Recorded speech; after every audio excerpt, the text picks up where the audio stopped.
Good morning, Red Foxes. This is another video update from the men's rowing team, winter of 2025. We finally have a nice warm day out with a little bit of rain happening and the river is melting. So we're very hopeful that we're going to be back on the water soon. And I know the team will be really excited about that.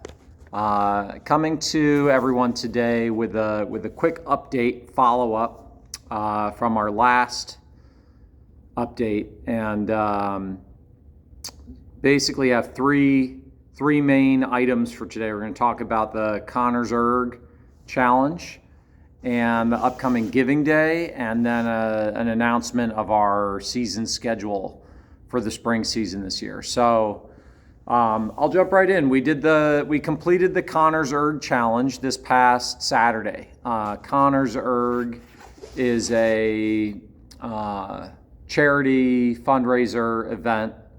It's named after a young man by the name of Roger Connor Dawes, who was a recruit at Wisconsin and Stanford as a high schooler, and he unfortunately passed away due to brain cancer in the lead up to attending college. And so those schools, in addition to his family, joined together to form this foundation, the RCD Foundation, which raises money to support research for pediatric brain cancer, which is the leading disease-related cause of death among adolescents and young people. This is the, I believe, 5th or 6th year that our team has participated in the challenge. The event itself is 100K on the erg, which we do as a relay with about 20 to 25 athletes. That's a lot of fun. The athletes love it. We have a really good time with it, and we also raise money for a good cause. I put out a link in our last update if people wanted to join us in supporting this cause. And I'll put another one on this email. Thanks to everyone who jumped in. We hope that if you haven't already, you'll hop on there, donate $20 to the RCD Foundation under our team, and help us support a really good cause and an event that we really love and enjoy every winter. The performance of the team, we didn't break our previous record. I don't remember exactly the split we pulled. It was in the low 30s, the low 130s split for this year. And so it was a step up from last year's time. We did a little bit faster than last year, but we still aren't on our record pace from 2022. Which was a 127.8. So hoping to move back in that direction in the coming years as our very young team continues to improve and mature as athletes. So thanks again for everyone who supported. Jump in and chip in a little bit to that cause if you can. And thanks again to everyone who supported that. On to the spring season. We're really excited about our spring calendar. Some of you will notice that the spring calendar changes a little bit each year. The coaches really do work at this, where we aren't just running the same races. One of the unique opportunities at Marist is that we don't have a set league. And so similar to like Notre Dame football, we have some flexibility in who we face each year, and we get to try to improve our calendar each year and make sure that we are competitive, that we're facing great teams, and that we're presenting a good challenge to our crew that's going to help them grow and get great racing experience. So we will be going to our spring training camp again. This will be our second year at the Lake Occoquan Reservoir in Fairfax, Virginia. We first went down to the Occoquan for the AARC regatta, which was back in 2023. And I had never been there. Coach Stratton had never been there. We kind of fell in love with the facility there, the race course there. Very protected, beautiful water, very still, no current, no shenanigans. And so when we began looking for alternatives for Clemson last year, which is where we had gone for a very long time, over 2 decades, I believe, the Occoquan was one that kept coming up. And because it's closer to home, saves us a significant amount of money in busing and travel expenses. We went last year. It was fantastic. We had a great week. I think that the real upside for us is that we get the whole place basically to ourselves. Last year, we were the only college team there at that time. We did end up doing some pieces with GW, which is nearby, but they weren't there every day, and we didn't have any conflicts with them for space, which those of you who've been to Clemson in the last decade or so will know is a major problem there, that there's so many teams that you end up kind of fighting for space on the lake to get done what you want to get done at that camp. So we've really enjoyed our time there. We'll be back again this year. Special thanks to the Sandy Run Boathouse and GMU, who's going to be hosting us at their dining hall again.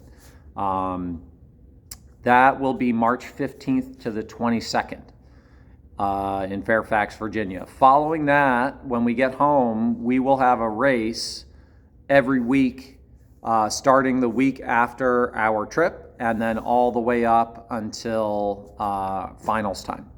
So we have on March 29th, we will be at an early season scrimmage with Trinity again. Our expectation is that that day will not be a formal 2K race, but a hard workout.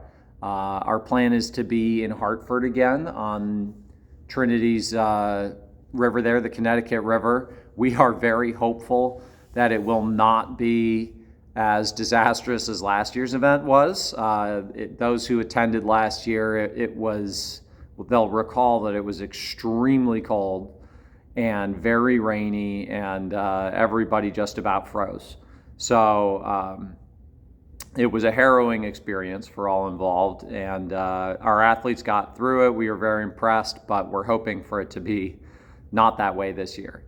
Following weekend, April 5th, we'll be at MIT. We'll be in Boston again, racing on the Charles River right there in the basin. And we'll be launching out of MIT's Boathouse. So anyone in the Boston area should come out for that. We usually have a good contingent. The weekend after that, we have a new event. We are going to be racing with Tufts and Wesleyan and Bates that weekend. And that event is in Medford, Massachusetts at Tufts Boathouse. That's a new event for us. We were invited by Tufts as a good add-on to that event. All 4 of those programs have had really competitive, great racing at the NIRC Regatta over the last 10 years.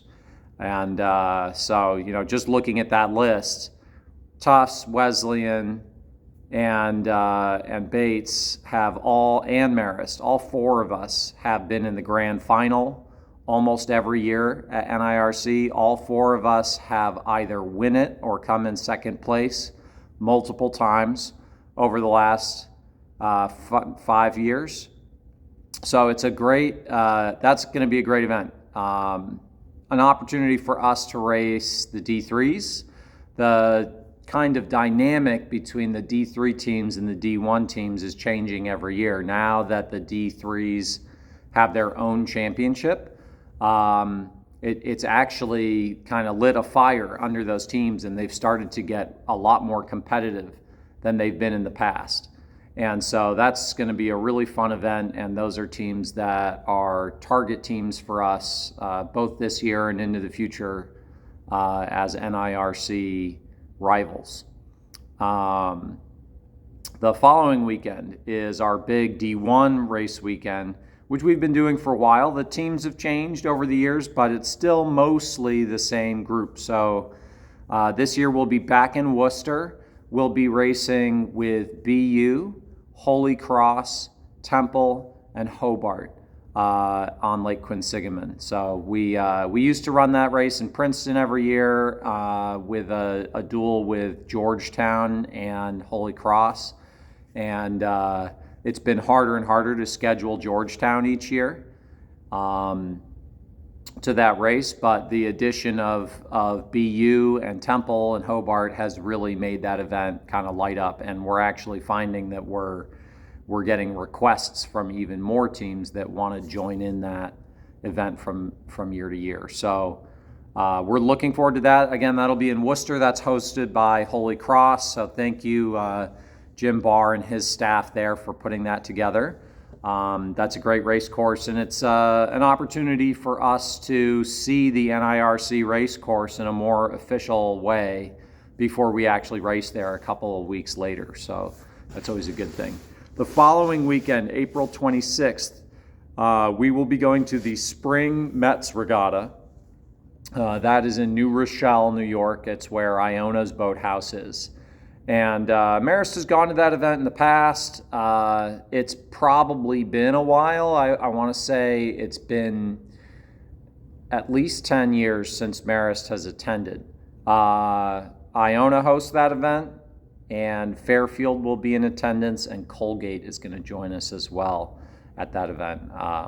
The athletes who rode for me will recall that weekend we used to do an event with Colgate and Hamilton and Ithaca on that kind of late April weekend. And we've had a hard time scheduling that in recent years because Ithaca has decided not to race that weekend. Mostly because that weekend is the lead up to their D3 conference championship. And so they are busy prepping that weekend for the Liberty League, which is their qualifier to go to the IRA. So that's kind of why that event has changed a little bit, and we're pumped that Colgate has kind of stuck with us that weekend and is shifting over to go to this event. Iona, Fairfield, Colgate, and Marist are all D1s, so that kind of is creating a little bit more of that D1 atmosphere. We're hoping that event will build up as well in the future. We'll then have a week off. The following week will be off. I think it's like early May 4th or 5th, something like that. And that weekend we'll be home prepping, getting ready for the NIRC. And then on Sunday, May 11th, we'll be back in Worcester, Massachusetts, racing the NIRC Regatta, which is our conference championship. The winner, the Division I winner of that event, will get an automatic qualifier to go to the IRA. And so that's obviously the big main prize of that weekend. But the event as a whole is a mixture of Division I and Division III rivals who have traditionally raced each other in the Northeast every year. New additions for that race have been slowly coming in. So those of you who haven't been keeping up, that the two main schools in the past that were there that were D1s were Marist and Hobart. We added MIT about 3 years ago, and Iona joined last year, and this year we're adding Embry-Riddle, who's from Florida, who's going to come up and go to the NIRC instead of attending the Dad Vale. So there's movement happening in that kind of conference championship space, and Marist is continuing to be a part of that conversation, both with the IRA and the various race organizers. We started that conversation a while ago with the AARC event, which ended up getting kind of reacquired or swallowed up again by the Dad Veil. The long-term goal is to have a dedicated Division I championship for the Northeast that is not associated with the Eastern Sprints Conference, and or basically all the Northeast teams that don't go to sprints. And so that I think is a shared goal by a lot of our fellow teams here in the Northeast. And it's just a question of how we're going to make that happen and what it will look like in future years. So this is the setup we have for this year. We'll be back at NIRC with the full group, D3 and D1 together. And we'll see in future years where that goes and develops. Following the NIRC, there's a 2.5-3 week break, and then we have the IRA Regatta, the National Championship, on May 30th to June 1st. That event for us is as always pending qualification. So if we do well, either in the regular season or if we win our conference championship at NIRC, then we will get an invitation to go to the IRA with the complete team.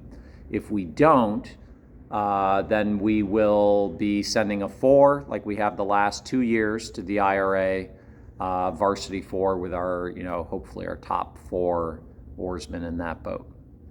So that's our spring season. It's a great, kind of combination of some of the events we've been doing for a number of years. We have 2 new events in there with the Mets, Spring Mets Regatta, and the D3 race we're doing with Tufts and Wesleyan and Bates, both of which I think are going to be great competitive races for us. We encourage anyone that wants to come out for those races to please come out and help cheer us on. We'll have, at most of those events, we'll have a alumni and parents food tent set up. It'll be a little bit varying from one event to the next, what we set up.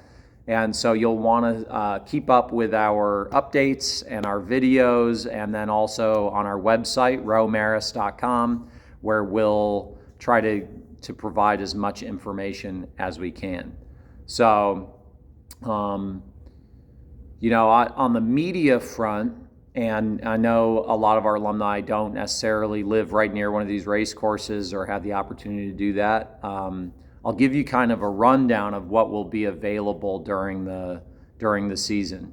I'll continue making our update videos pretty much weekly during the season. We'll do a recap video after each race and kind of talk about how it went, what our plan was, how it panned out, and our goals for the ensuing week. Those videos, as well as our formal race recaps, will get posted on our alumni Facebook page and our team's Facebook page. So if you're on Facebook, both of those pages are a great resource, especially the alumni and friends of Marist Rowing. If you're on Facebook and you want to get great content that's updated pretty frequently by both the men's and women's rowing teams and the alumni, that's a really great page to be on. So check that out. It's the Alumni and Friends of Marist Rowing Facebook page if you're not on there already. Our Instagram account, which is Marist Men's Crew, is a really good place to get video content and updates that are a little bit more about the current team, and a lot of kind of updates about what's going on. We also post all our signed recruits on there, so that's a cool opportunity to see who we're signing and the excitement around that group for next year, which is building and turning into a really competitive class. And our website, rowmarist.com, you can check out on the upper tabs where it says Men's Rowing. If you go to the Coaches Corner, you can see all of these video updates in there. And we'll also have anything that the team writes or produces during the season will always be posted in that Coaches Corner. Those updates will also show up on the front page. On the front page of the website, we have our full slate of races, both for men's and women's rowing. And any other important dates will be on there. So it's a great landing spot for everything related to Marist rowing, and we hope you'll hop on there. If you're wondering how a race went, or when the next race is, or whatever it is that's related to the teams, that's the best place to go to get the content. As far as live race recording, I am hoping to continue to improve our recording product this year. We did a Zoom link for our annual biathlon over the winter, and I think that worked better for most of the people who were interested in watching that, especially because not everybody has Facebook, so they're not necessarily going to get Facebook Live. So we'll probably continue to provide a Zoom link for any races that we do live. That will vary from race to race, but most of those races, MIT, Trinity, Tufts, I believe, the BU race, will almost always be able to get you a live feed from the race course. It may not always be the best angle, but you'll be able to find out what's happening live as it's happening, and you'll get a little bit of input from the coaches about what we're seeing, and that'll kind of combine with our race recap to give you the full picture. I am hoping to work with one of our freshman coxswains who is really big into video production and has some camera equipment to try and get a little bit better footage from our races. And hopefully that will lead to us producing, when we make our recaps, we may repost the races on our YouTube channel, which I'll put on the website as well. And those videos will be a little bit more detailed and give you a better view. Those will probably not be live, just because we don't have the ability to download as much data from like a really nice camera straight from the launch while we're at a race, but we will be able to do it in the immediate aftermath. So hopefully within 24 hours of each race, we'll have a higher definition video go out of that race with our commentary on it. And so that is an improvement this year that I'm hoping to make for our media situation. We hope that if there's any content you guys are missing or wanting, you'll drop me an email and let us know. And we are also looking forward to doing some more of our Red Fox Navy Reflections podcasts over the course of the season as we get into the spring. My last bit of news, we have the Giving Day coming up, March 26th. It's a Wednesday. It's right after we get back from our spring training camp. We're really excited about the Giving Day this year. We have a really great slate of lead donors who are already signed up, just like last year. If you're interested in being a major leader and a lead giver that is providing one of these challenge gifts, we'd love for you to reach out to either myself or Bob Missert and chat about that. There's still opportunities to do that. We have been learning a little bit more about our challenge this year for the athletics department. And so I'm going to give you a little bit of a teaser about that right now. There will be $5,000 on the line for the team who can get the most donors. The donors will have to donate over $23 or more. The significance of 23 is that we have 23 varsity sports at Marist University, the men's rowing team being one of them.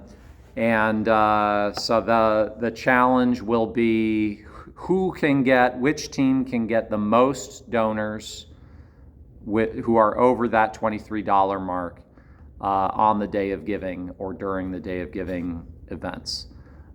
We will be sending out more detail about how that works, but I know some of you will be saying, Well, last year we had the same challenge, and there was some nefarious activity from various teams who were having multiple people donate multiple times, donating like $5 over and over and over again.